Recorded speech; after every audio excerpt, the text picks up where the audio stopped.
fourscore and 7 years ago, our fathers brought forth upon this continent a new nation, conceived in liberty and dedicated to the proposition that all men are created equal. now we are engaged in a great civil war, testing whether that nation or any nation so conceived and so dedicated can long endure.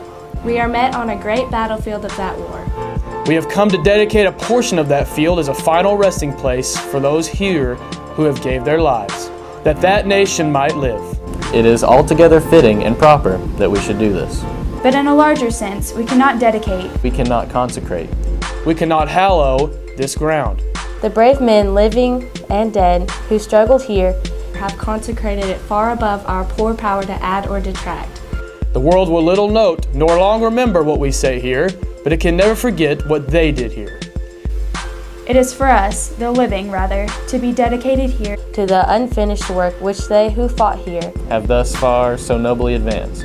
It is rather for us to be here dedicated to the great task remaining before us, that from these honored dead we take increased devotion To that cause for which they here gave the last full measure of devotion.